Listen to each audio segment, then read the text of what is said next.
이소연은 미국 보스턴의 가을을 좋아했습니다. 하버드 로스쿨 캠퍼스를 물들이는 단풍이 한국의 가을과는 또 다른 아름다움을 선사했기 때문입니다. 오늘도 소연은 도서관에서 밤늦게까지 공부를 마치고 기숙사로 돌아가는 길이었습니다. 한국에서 사법시험을 준비하다 미국 로스쿨에 진학한 그녀는 외국인 학생으로서 2배의 노력을 기울여야 했죠. 아, 오늘도 하루가 끝나가는군요. 소연은 시계를 보며 중얼거렸습니다. 저녁 10시, 캠퍼스는 이미 어둠에 잠겨 있었어요. 가방에서 이어폰을 꺼내 귀에 꽂으며 발걸음을 재촉했습니다. 그때였어요. 어디선가 날카로운 비명소리가 들려왔습니다. 소연은 걸음을 멈추고 이어폰을 빼냈습니다.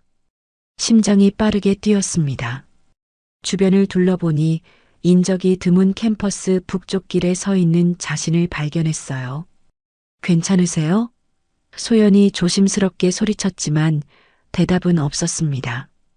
혹시 누군가 위험한 상황에 처한 게 아닐까 걱정되었지만 어둠 속에서 무작정 찾아 나서는 것도 위험해 보였습니다.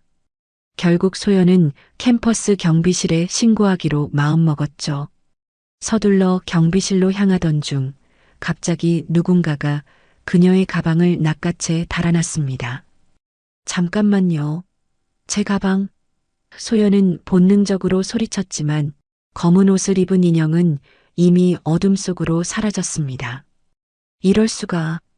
소연은 무릎을 꿇고 앉아버렸습니다.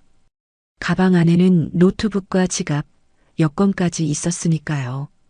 한국에서 멀리 떨어진 이국 땅에서 이런 일을 당하니 눈물이 차올랐지만 소연은 이내 마음을 다잡았습니다. 일단 경찰에 신고해야겠네요. 다음 날 아침 소연은 수업을 빠지고 경찰서를 찾았습니다. 도난 신고를 하고 임시 신분증 발급을 위한 서류를 작성하고 있을 때였어요. 2명의 경찰관이 다가와 소연을 바라보았습니다. 혹시 이소연 씨십니까?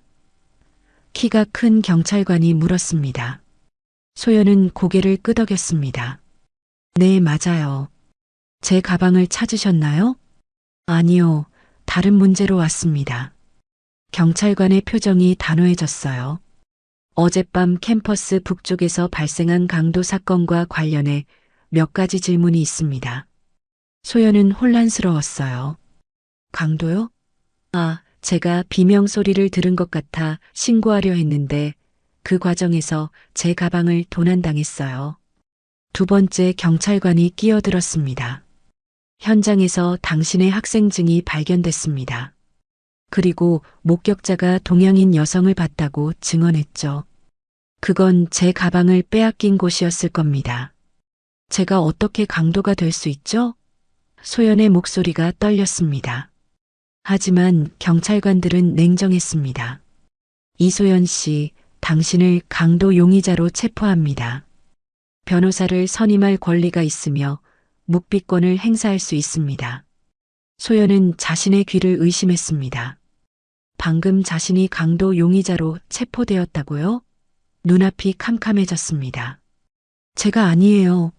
저도 피해자라고요. 하지만 소연의 항변은 공허하게 울려 퍼졌습니다.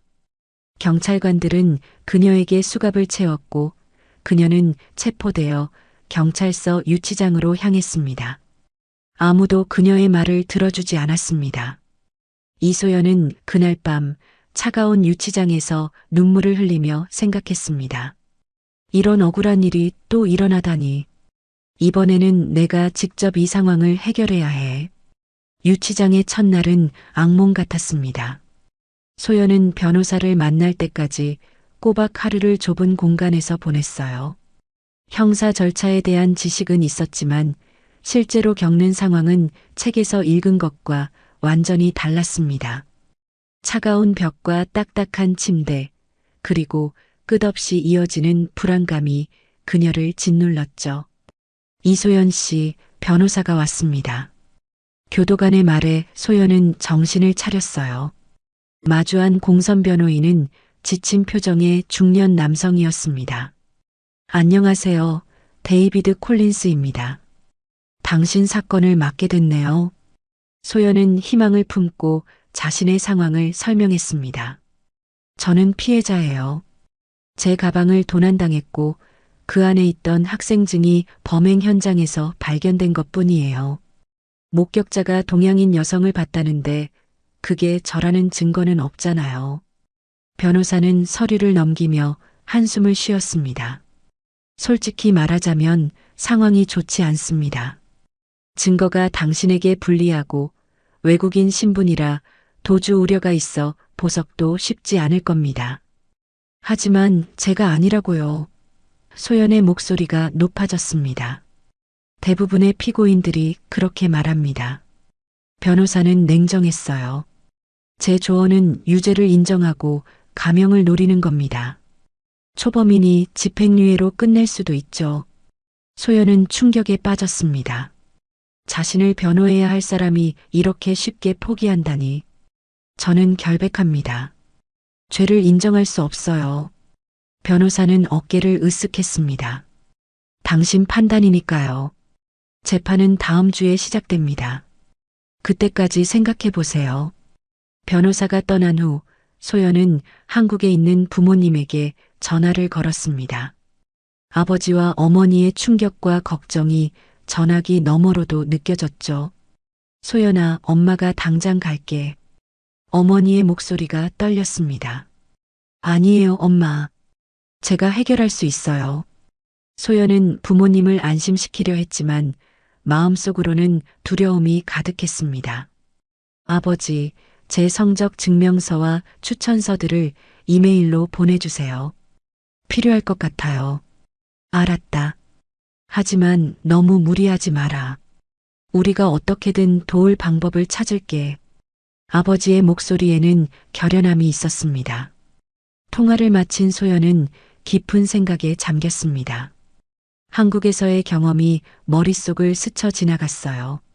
몇 년 전 그녀의 사촌이 부패한 검사의 조작된 증거로 누명을 썼을 때 소연은 밤낮으로 법을 공부해 그 허점을 파헤쳤던 기억이 났습니다.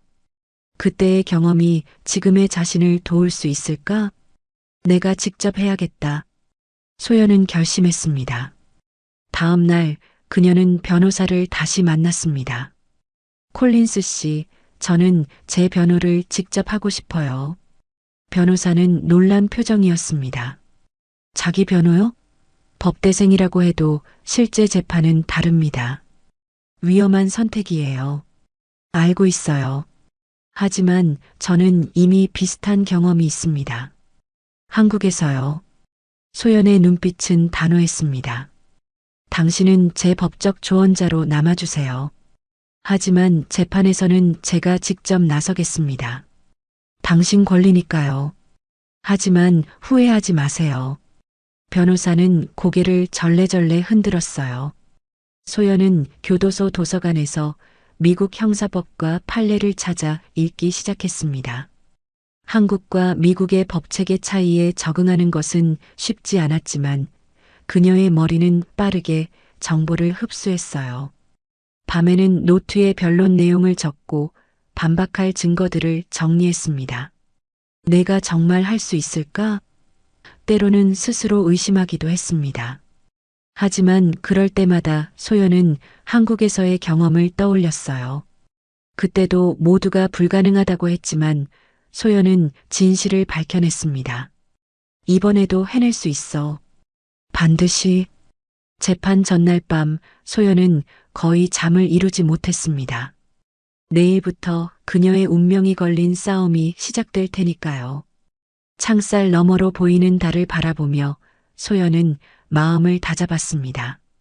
이번엔 내가 직접 내 삶을 지켜내야 해. 누구도 나를 대신해 싸워주지 않으니까. 재판 첫날 법정은 긴장감으로 가득 찼습니다.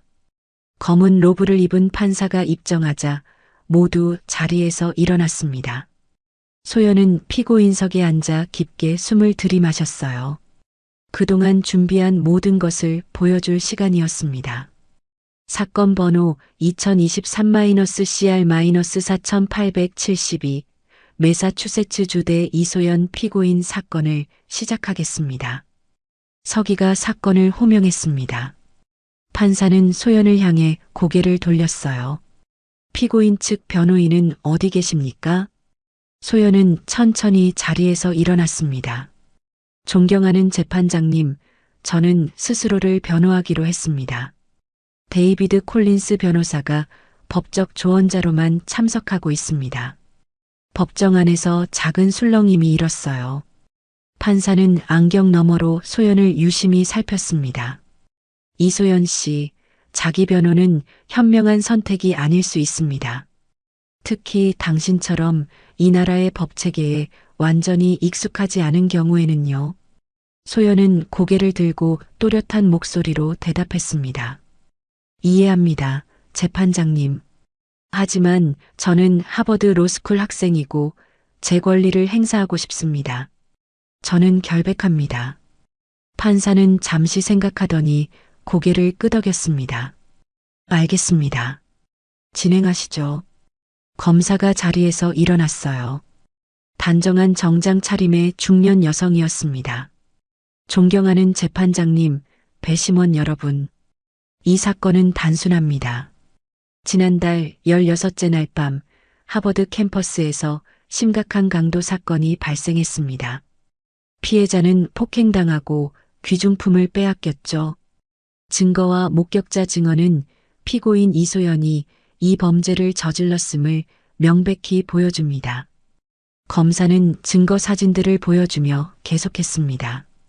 범행 현장에서 피고인의 학생증이 발견되었고 목격자는 범인이 동양인 여성이었다고 진술했습니다. 또한 피고인은 체포 당시 가방을 도난당했다고 주장했지만 이는 증거를 없애기 위한 뻔한 변명에 불과합니다. 소연은 차분히 메모를 하며 검사의 말을 경청했습니다. 이제 그녀의 차례였습니다. 존경하는 재판장님, 배심원 여러분. 소연은 천천히 일어나 배심원들을 바라보았습니다. 저는 오늘 여러분 앞에 피고인이 아닌 또 다른 피해자로 서 있습니다. 검사가 제시한 증거는 표면적으로 저를 지목하는 것처럼 보이지만 실상은 다릅니다. 소연은 자신의 도난 신고서를 들어보였습니다. 제 학생증이 현장에서 발견된 것은 사실입니다. 하지만 그것은 제가 그곳에 있었기 때문이 아니라 제 가방이 도난당했기 때문입니다. 사건 발생 바로 그날 밤 저는 경찰서에 가방 도난 신고를 했습니다. 이 신고 시간을 보세요. 강도 사건 발생 단 30분 후입니다. 배심원들이 서로 시선을 교환하는 것이 보였습니다. 소연은 계속했어요. 목격자 증언에 관해 말씀드리겠습니다. 목격자는 동양인 여성을 봤다고 했지만 구체적인 특징을 묘사하지 못했습니다. 미국에서 동양인 여성이라는 막연한 묘사로 저를 특정하는 것은 인종적 프로파일링에 가깝습니다. 검사가 자리에서 벌떡 일어났습니다. 이에 있습니다. 피고인이 배심원들에게 편견을 심으려 합니다. 기각합니다. 판사가 말했습니다. 하지만 이소연 씨 주장은 증거로 뒷받침되어야 합니다. 소연은 고개를 끄덕였습니다. 물론입니다, 재판장님. 바로 그 점을 짚으려던 참이었습니다. 소연은 첫 증인으로 피해자를 신문했습니다. 사건 당시 범인의 얼굴을 명확히 보셨나요? 피해자는 머뭇거렸어요. 아니요. 어두웠고 너무 빨리 일어난 일이었어요. 그럼 범인이 저라고 확신하실 수 있나요? 아니요. 다음으로 소연은 목격자를 신문했습니다. 당신이 본 동양인 여성은 어떤 특징이 있었나요? 목격자는 불편한 듯 자세를 바꿨어요. 글쎄요, 어두웠지만 검은 옷을 입고 있었어요. 그리고 중간 길이의 머리였던 것 같습니다.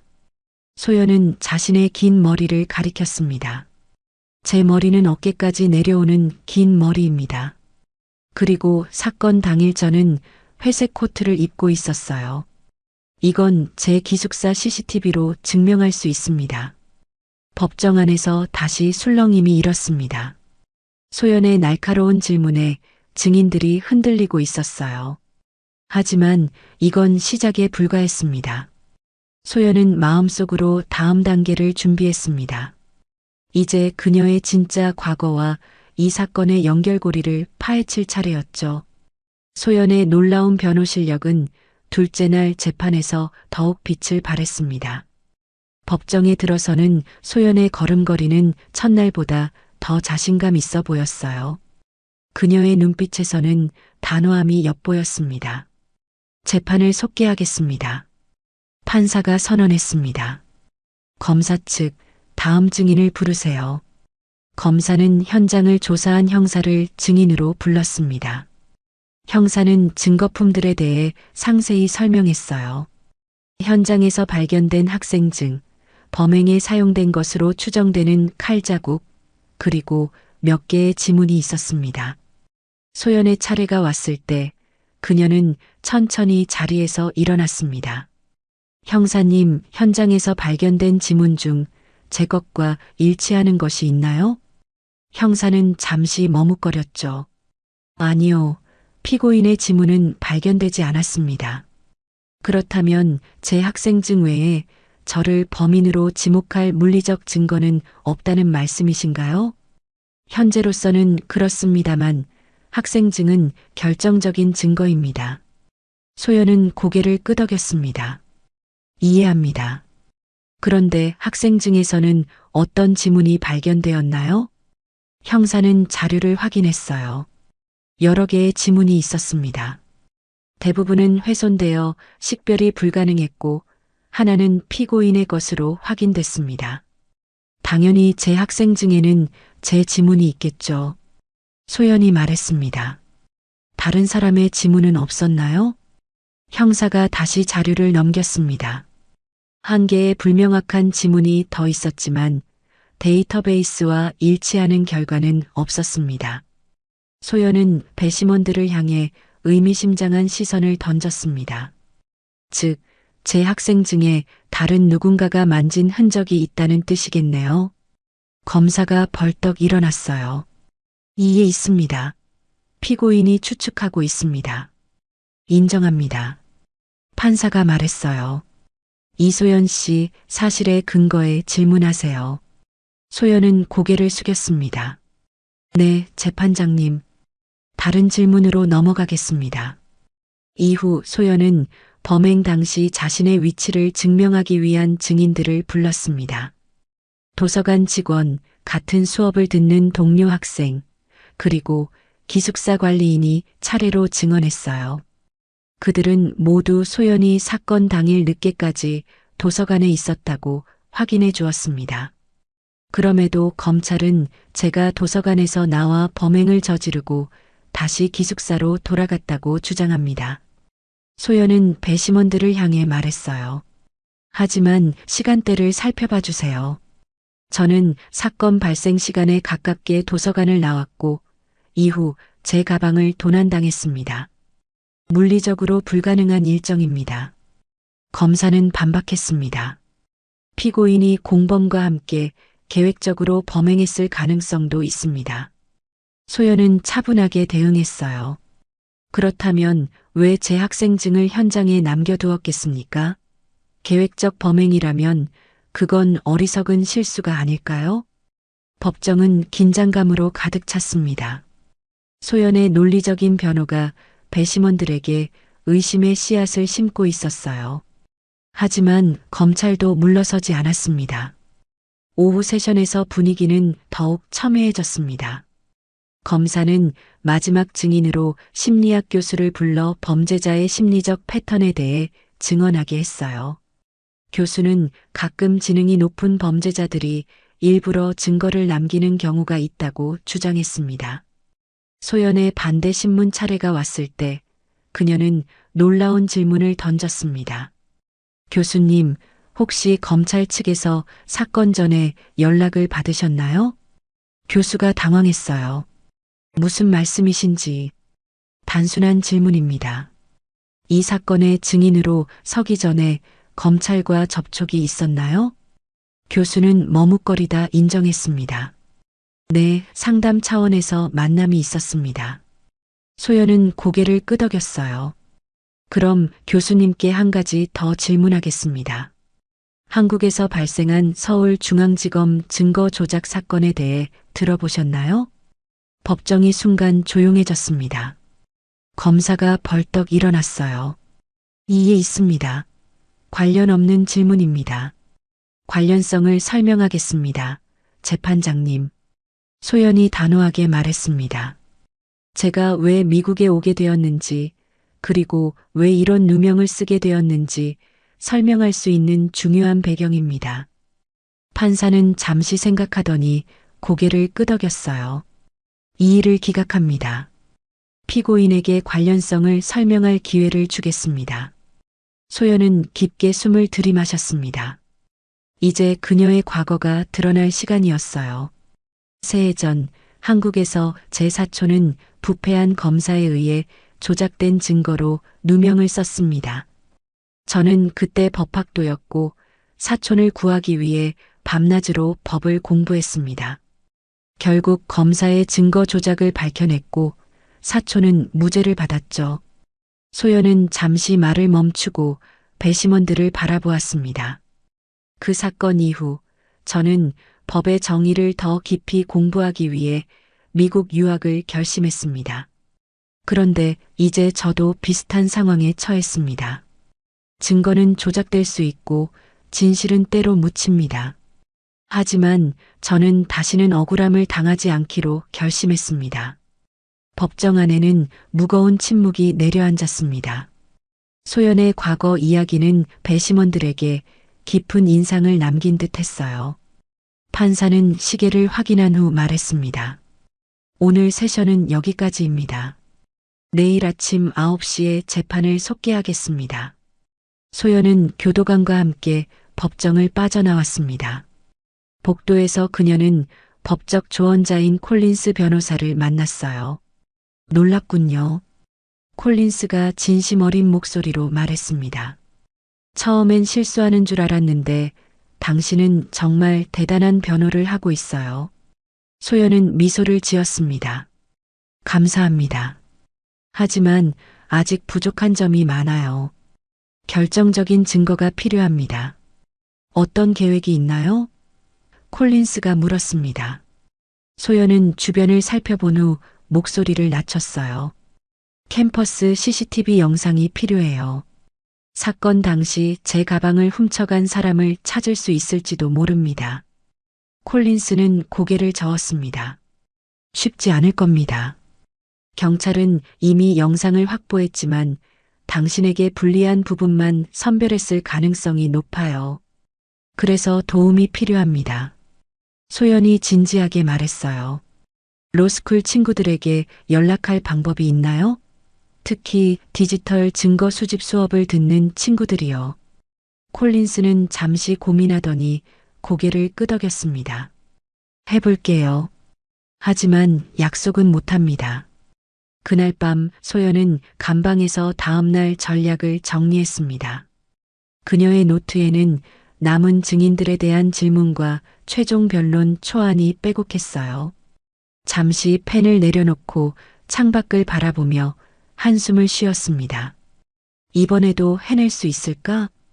소연의 머릿속에 한국에서의 기억이 떠올랐습니다.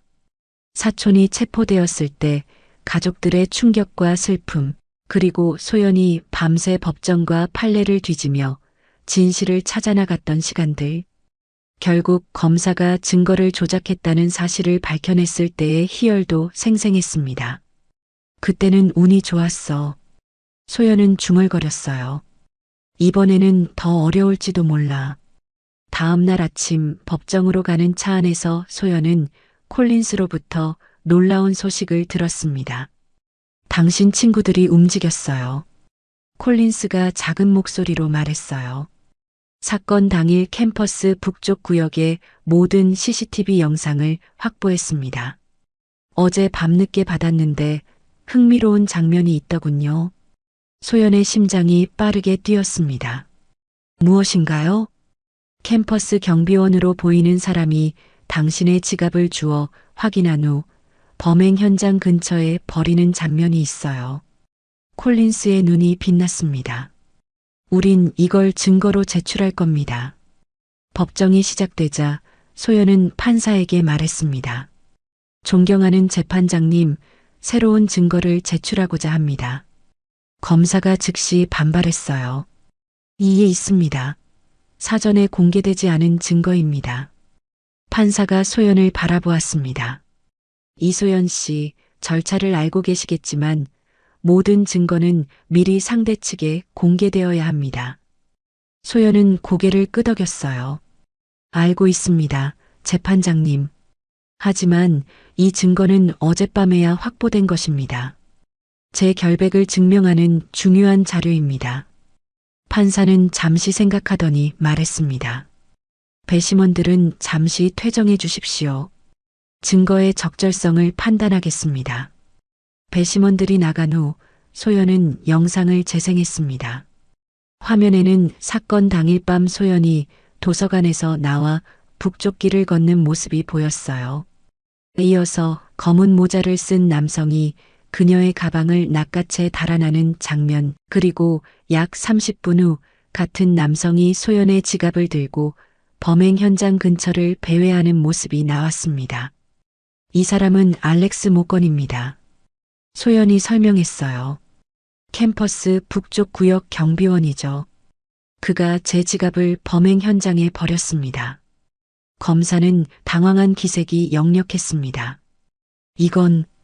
이건 조작된 영상일 수 있습니다. 원본 파일입니다. 콜린스가 증명서를 제출했어요. 디지털 포렌식 전문가가 확인했습니다. 판사는 영상을 여러 번 돌려보더니 고개를 끄덕였습니다. 이 증거는 인정합니다. 배심원들에게 보여줄 만한 가치가 있습니다. 배심원들이 돌아온 후 영상이 다시 재생되었습니다. 그들의 표정이 변하는 것을 보며 소연은 희망을 느꼈어요. 증거 제출 후 소연은 마지막 증인으로 알렉스 모건을 불렀습니다. 하지만 법원 보안관이 들어와 판사에게 귓속말을 했습니다. 판사의 표정이 굳었어요. 알렉스 모건은 오늘 아침 갑자기 사직서를 제출하고 연락이 두절되었다고 합니다. 판사가 발표했습니다. 법정이 술렁였고 소연은 자리에서 일어났습니다. 재판장님, 이것이 바로 제가 누명을 쓴 증거입니다. 모건이 도주한 것은 그의 죄책감 때문이 아닐까요? 판사는 심각한 표정으로 고개를 끄덕였습니다. 검찰은 알렉스 모건의 행방을 추적하고 법정 출석을 위한 모든 조치를 취하십시오. 법정은 알렉스 모건의 갑작스러운 실종 소식에 혼란스러워졌습니다. 소연은 이 기회를 놓치지 않았어요. 존경하는 재판장님, 배심원 여러분. 소연이 단호하게 말했습니다. 모건의 도주는 그의 죄를 자백하는 것과 다름없습니다. 그가 왜 제 지갑을 훔쳐 범행 현장에 버렸는지 그 이유를 밝혀달라고 요청합니다. 검사는 당황한 기색이 역력했지만 재빨리 자세를 가다듬었어요. 이에 있습니다. 모건의 실종이 범죄 행위를 인정하는 것은 아닙니다. 단순히 개인적인 사정일 수도 있습니다. 판사가 고개를 끄덕였습니다. 이 일을 인정합니다. 배심원들은 모건의 실종에 대한 피고인의 해석을 고려하지 마십시오. 소연은 잠시 생각하더니 전략을 바꿨습니다. 재판장님, 저는 모건이 왜 그런 행동을 했는지 조사할 시간이 필요합니다. 재판을 잠시 연기해 주실 것을 요청합니다. 판사는 양측 변호인과 짧은 논의 후 결정을 내렸어요. 법원은 3일간 휴정하겠습니다. 그동안 검찰은 알렉스 모건을 찾기 위한 모든 노력을 다하십시오. 3일 후 오전 9시에 재개합니다. 법정이 휴정되자 소연은 콜린스와 함께 회의실로 자리를 옮겼습니다. 그녀의 법대 친구들도 합류했어요. 우리에게 3일밖에 없어요. 소연이 말했습니다. 모건의 동기를 밝혀내야 합니다. 제이슨이라는 금발의 남학생이 노트북을 열었어요. 모건의 배경을 조사했어. 그는 3년 전 캠퍼스 경비원으로 고용됐고 별다른 특이사항은 없었어. 하지만 그가 내 지갑을 훔친 것은 우연이 아닐 거예요. 소연이 생각에 잠겼습니다. 누군가 그를 지시했거나 혹은 개인적인 동기가 있었을 텐데 제니스라는 흑인 여학생이 고개를 끄덕였어요. 소연, 내가 한국에서 누명을 벗긴 사건과 연관이 있을까? 국제적인 음모라면 좀 영화 같긴 하지만 소연은 갑자기 무언가를 떠올린 듯 눈을 크게 떴습니다. 그 검사, 한국에서 내가 증거 조작을 밝혀낸 그 검사 말이에요. 그의 이름이 박진호였어요. 혹시 그가 미국에 연락망이 있는지 확인해 볼 수 있을까요? 팀원들은 재빨리 움직였습니다. 소연은 감옥으로 돌아가는 동안 머릿속으로 퍼즐 조각을 맞추려 노력했어요. 한국에서의 일이 여기까지 영향을 미칠 수 있을까? 아니면 이건 단순한 우연일까? 다음 날 아침 콜린스가 흥분된 표정으로 소연을 찾아왔습니다. 놀라운 것을 발견했어요. 박진호 검사는 작년에 보스턴을 방문했습니다. 그리고 알렉스 모건의 은행 계좌에 그 직후 5만 달러가 입금되었어요. 소연의 얼굴이 창백해졌습니다. 그럼 정말 복수였군요. 박진호가 저를 함정에 빠뜨리기 위해 모건을 매수한 거예요. 증명할 수 있을까요? 콜린스가 물었습니다. 소연은 결연한 표정으로 고개를 끄덕였어요. 모건을 찾아야 합니다. 그가 진실을 알고 있어요. 팀원들은 모건의 행방을 쫓았습니다.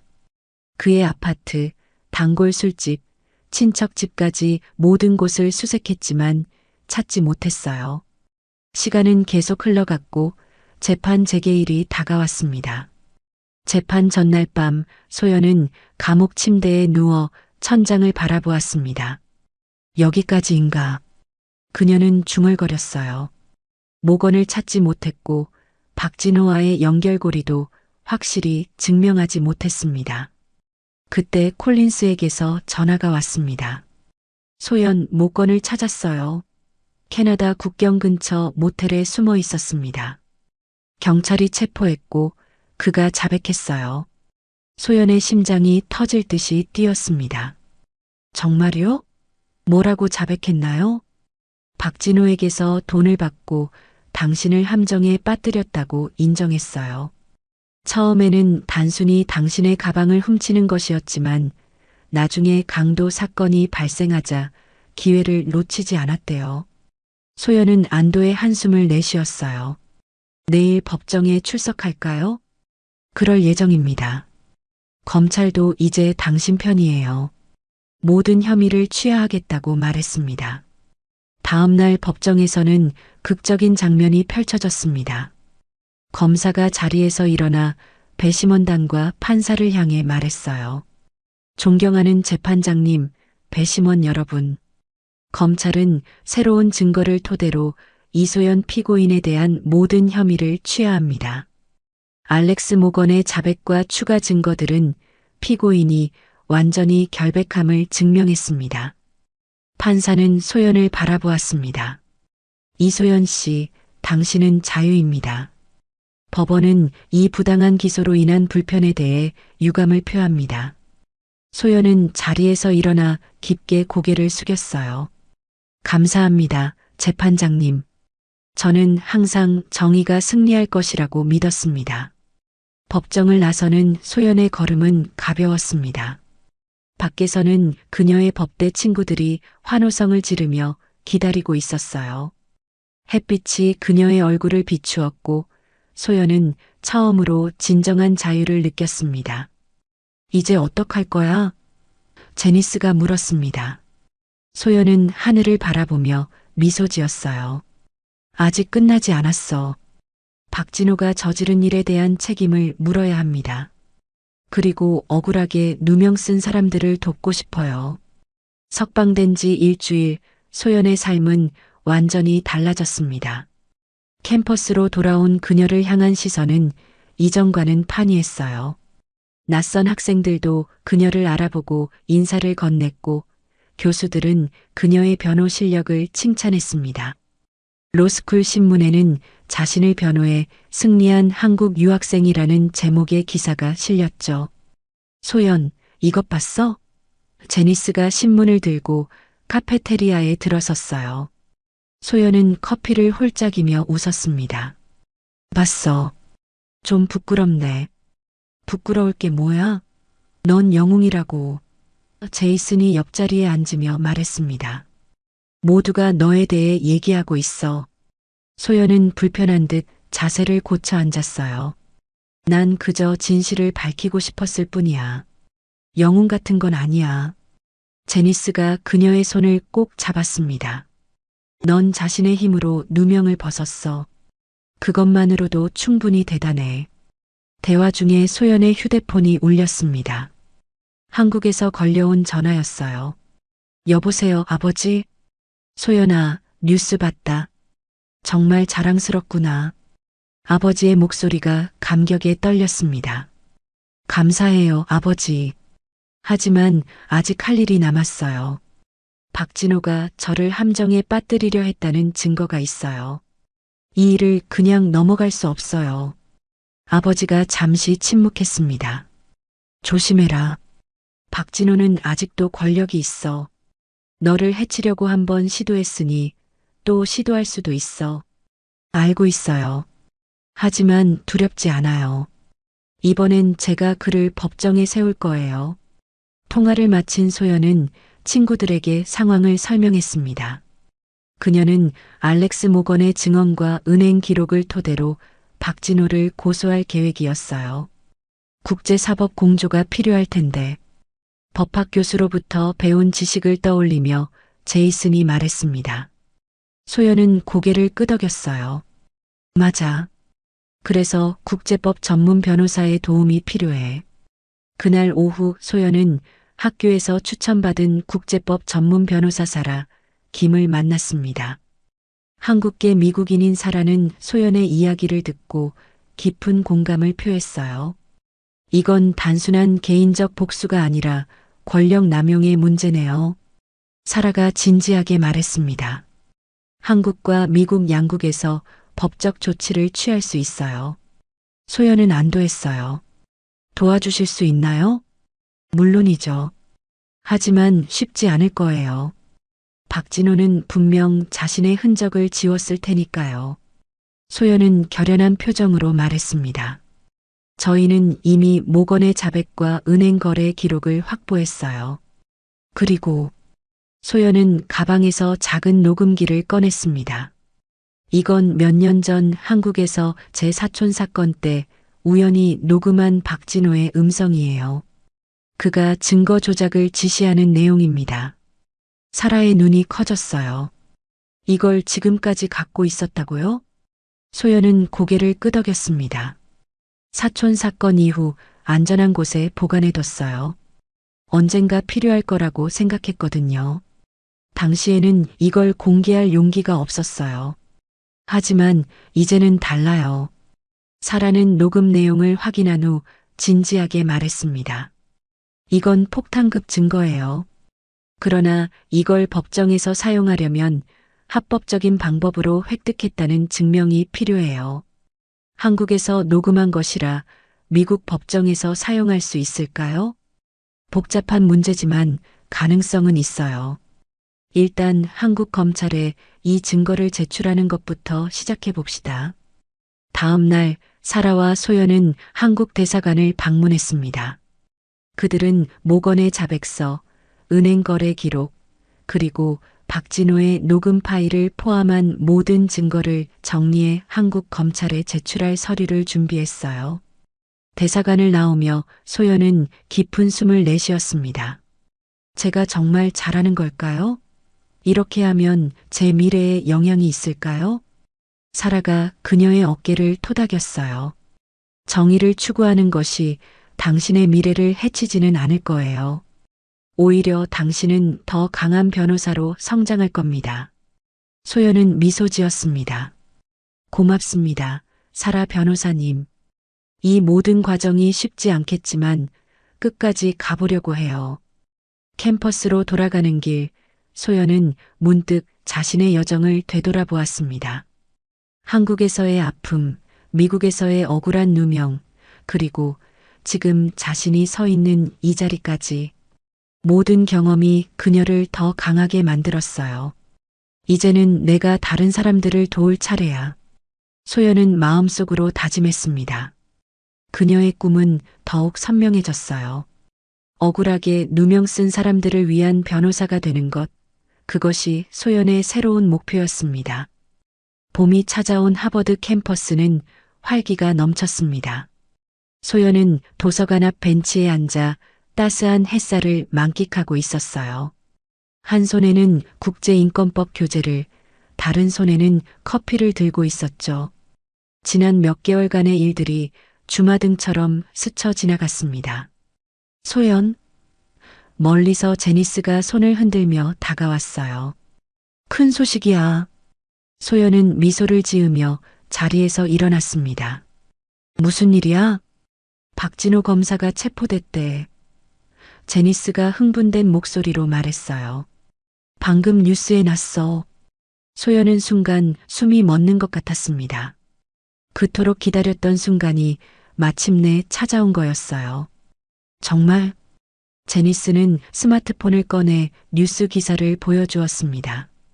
기사에는 전직 검사 박진호, 증거 조작 및 국제적 사법 방해 혐의로 체포라는 제목이 달려 있었어요. 드디어 소연은 작게 중얼거렸습니다. 기쁨보다는 묘한 안도감이 그녀를 감쌌어요. 제니스가 소연의 어깨를 안았습니다. 축하해. 내가 해냈어. 우리가 함께 해냈지. 소연이 정정했어요. 너희 도움이 없었다면 불가능했을 거야. 두 사람은 카페로 자리를 옮겨 이야기를 나눴습니다. 박진호의 체포는 시작에 불과했어요. 앞으로 재판이 이어질 테고 소연은 증인으로 출석해야 할지도 모릅니다. 두렵지 않아? 제니스가 물었어요. 소연은 잠시 생각하다 고개를 저었습니다. 더 이상은 아니야. 내가 경험한 모든 일들이 나를 더 강하게 만들었어. 오후 수업을 마치고 기숙사로 돌아온 소연은 책상 위에 놓인 편지 한 통을 발견했습니다. 로스쿨 장학위원회에서 온 편지였어요. 떨리는 손으로 편지를 열었습니다. 이소연 학생에게 위원회는 당신의 탁월한 법적 소양과 정의를 향한 용기를 높이 평가하여 국제인권법 장학금을 수여하기로 결정했습니다. 소연의 눈에 눈물이 고였습니다. 이 장학금은 경쟁이 치열하기로 유명했어요. 그녀가 꿈꾸던 국제인권 변호사의 길로 한 걸음 더 나아갈 수 있는 기회였습니다. 바로 부모님께 전화를 걸었어요. 아버지, 어머니, 장학금을 받게 됐어요. 정말 우리 딸 너무 자랑스럽구나. 어머니의 목소리가 전화기 너머로 들려왔습니다. 그동안 고생 많았다, 소연아.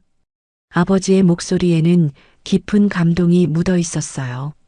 내가 어떤 어려움도 이겨내는 모습을 보니 정말 대견하구나. 통화를 마친 후 소연은 창가에 서서 캠퍼스 전경을 바라보았습니다. 석 달 전만 해도 그녀는 억울한 누명을 쓰고 감옥에 갇혀 있었어요. 하지만 이제는 장학금을 받고 자신의 꿈을 향해 한 걸음 더 나아가게 되었습니다. 다음 날 소연은 국제법 수업 후 교수님과 면담을 했어요. 이소연 학생, 앞으로의 계획이 있나요? 워커 교수가 물었습니다. 소연은 자신감 있게 대답했어요. 네, 교수님. 졸업 후 국제형사재판소에서 인턴십을 하고 싶습니다. 그 후에는 국제인권 변호사로 활동하며 억울하게 누명 쓴 사람들을 돕고 싶어요. 교수는 미소를 지었습니다. 훌륭한 목표네요. 당신이라면 해낼 수 있을 거예요. 추천서가 필요하면 언제든지 말하세요. 감사합니다, 교수님. 캠퍼스를 가로지르며 소연은 가슴이 벅차올랐습니다. 인생은 예상치 못한 방향으로 흘러갔지만 그 과정에서 그녀는 자신의 진정한 가치와 목표를 발견했어요. 학기가 끝나갈 무렵 소연은 학교 법률 클리닉에서 자원봉사를 시작했습니다. 그곳에서 그녀는 이민자들과 난민들의 법률 상담을 도왔어요. 자신과 비슷한 경험을 가진 사람들을 만나며 소연은 더욱 확신했습니다. 이것이 바로 그녀가 가야 할 길이라고요. 화이팅, 소연. 클리닉을 나서며 제이슨이 그녀를 응원했습니다. 소연은 밝게 웃었어요.